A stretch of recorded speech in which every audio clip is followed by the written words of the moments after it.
The United Kingdom is a country made up of 4 other countries: Scotland, Wales, England, and Northern Ireland. But each of the UK's 4 nations have their own distinct cultures, identities, and histories, so why do they make up one great estate? What was it that made the British Isles unite, and what made most of Ireland leave? Well, for hundreds of years, the kingdoms of England and Scotland were fierce rivals. Mostly they fought over whether Scotland, the smaller of the two, should accept English suzerainty. Wales, by the way, had already been conquered by England and was officially annexed in 1542. But 61 years later, in 1603, because of a marriage between the English Tudors and the Scottish Stuarts a century earlier, the Scottish king James VI succeeded the childless Queen Elizabeth I as King of England. His dynasty, the House of Stuart, would rule both kingdoms as well as Ireland, which was already ruled by the English monarch, for the next century, admittedly with 1 or 2 interruptions. So, the Stuarts were the first to maintain lasting control over the entirety of the British Isles, but they didn't rule over a united state. England, Wales included, Scotland and Ireland each maintained their own separate parliaments with their own laws and armies, although Ireland in particular was dominated by English nobles. James VI, who reigned as James I in England and Ireland, continued the Tudor policy of establishing Irish plantations, which were designed to replace Ireland's rebellious Catholic natives with loyal Protestant Englishmen. The largest plantation in the north, Ulster, was founded in 1609 under James I. It saw roughly 80,000 colonists, mostly from northern England and southern Scotland, arrive by 1641, forcing out much of the native Irish population of Ulster. Remember that, it'll be important later. The only concrete thing that held the 3 Stuart kingdoms together was their shared monarch, which did become a bit of a problem when in 1649, after 2 civil wars, King Charles I of Scotland, England and Ireland was beheaded by English parliamentarians, and England was made into a republic, the Commonwealth. It was led by Parliament as its legislature and a Council of State as its executive. Its army, the New Model Army, was led by Oliver Cromwell, who had been instrumental in winning the 2 civil wars that had gotten rid of monarchy, but before that had been basically a nobody. Under Cromwell, the New Model Army conquered Scotland during a campaign somewhat misleadingly called the Third English Civil War, which lasted from 1649 until the end of 1651. The Parliament of Scotland had accepted Charles I's son, Charles II, as its king after his father's execution by the English, but it had also declared him to be King of England and Ireland, claiming Commonwealth territory. Naturally, Charles II's claim to all of his father's thrones got under the skin of the newly minted Republicans in the Commonwealth, so they invaded Scotland, and after 2 important defeats exactly a year apart, the battles of Dunbar and Worcester, Charles II fled to the continent, the Scottish Parliament was abolished, and England and Scotland were united not just in loyalty to one person, but also politically, for the first time in history. Though it was just England and Scotland. Back in 1641, as England was heading towards civil war, Irish Catholics, meaning most of Ireland, revolted, beginning the Irish Confederate Wars. But come 1650, the New Model Army crushed the Irish just as effectively as it had the Scots. But in Ireland, Cromwell resorted to barbaric tactics, slaughtering hundreds of thousands of Catholic Irish and handing their land over to Protestants. By 1653, Ireland was solidly under Commonwealth control. His military conquests made Oliver Cromwell by far the most powerful man in the Commonwealth, but he wouldn't officially be in charge until December of 1653, when the instrument of government made him Lord Protector of the Commonwealth of England, Scotland and Ireland. But unlike the Stuarts, who had ruled 3 disparate kingdoms, Cromwell ruled a unitary state. All 3 kingdoms answered to one parliament in London, which in turn, due to his control of the military, effectively answered to Cromwell. In 1660, a year after the Lord Protector's death, Charles II was invited to return from exile unto his 3 thrones. England, Scotland and Ireland were separate again. But many in England and Scotland, in particular, were not overly happy about that, albeit for very different reasons.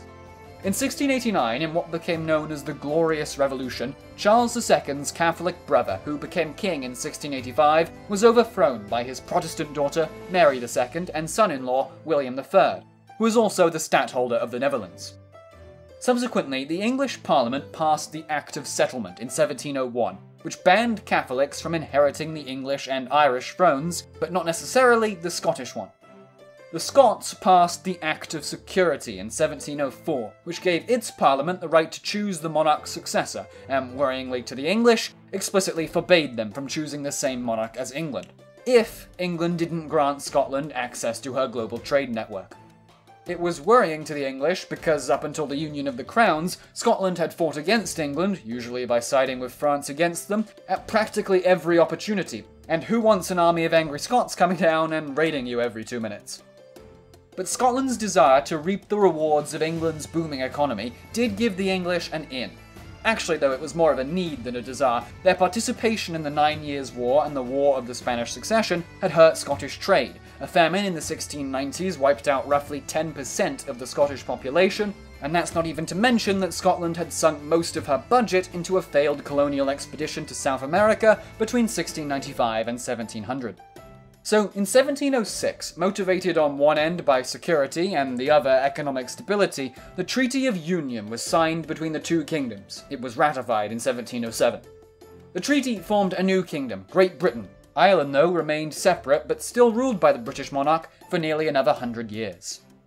Still, both houses of the Irish Parliament did pass addresses to the monarch expressing support for a still more comprehensive union. But don't mistake that for popular support for unification with Great Britain in Ireland. Ireland's majority Catholic population still suffered under and resented the Protestant ascendancy, which gave a monopoly on power to Anglican Protestants and originally the English, then British Parliament, supremacy over the Irish one. And only a tiny portion of the kingdom's population, all of whom were Protestant Anglicans, were eligible to vote.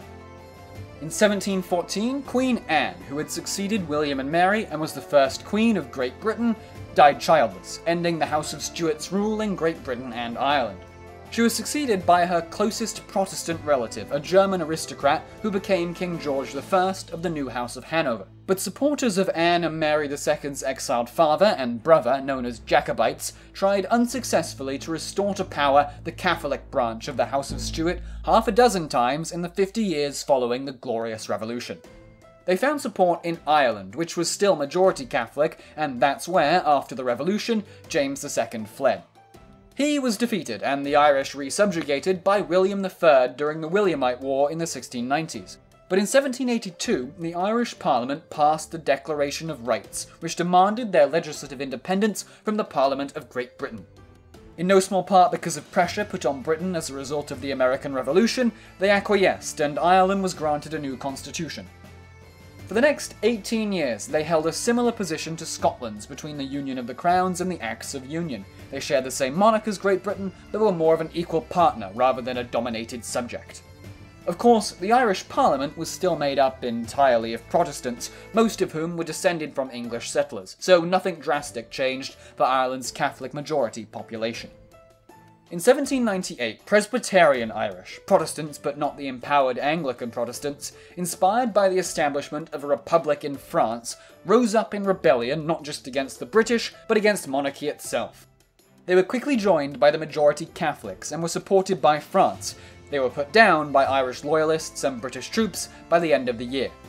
But the rebellion proved to the British establishment that in order to control Ireland, they would have to unite the two kingdoms. However, the Irish Parliament only passed the incredibly unpopular Act of Union 1800 for one reason. Irish MPs and lords who opposed the act were bribed out of the way. So, excluding Cromwell's Commonwealth, the British Isles were unified as one state, the United Kingdom of Great Britain and Ireland, for 121 years between 1801 and 1922. The Isle of Man, Jersey and Guernsey aren't technically parts of the UK but are Crown dependencies. But the Irish, who had never been fond of the Union in the first place, would be the ones to bring that streak to an end. The Irish War of Independence and the subsequent Anglo-Irish Treaty saw the creation of the Irish Free State in 1922. The treaty theoretically called for all of Ireland to be a part of the Free State, but it also gave an opt-out to 6 counties in the north, which, largely because of the Ulster plantations, still supported the British. Northern Ireland immediately exercised their right to remain a part of the UK.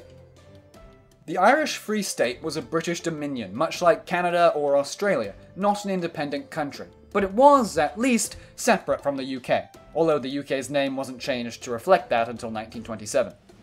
In 1931, the Statute of Westminster effectively made all of the dominions independent from Britain. including the Irish Free State, which changed its name to just Ireland, despite not controlling the north, in 1937, and abolished the monarchy in 1948. Many in the new Republic of Ireland, and still some in the north, did want to see a united Ireland though, free from British rule. So they took up arms against British and Unionist forces, fighting all the way up until 1998, when the Good Friday Agreement brought peace to Ireland. It also gave Northern Ireland the right to join the Republic, should its people ever choose to. But so far, despite losing most of Ireland, the UK as an institution has remained intact. If you enjoyed this video, don't forget to subscribe and hit the notification bell below so you don't miss our next one. And as always, I've been James, and thank you for watching Look Back History.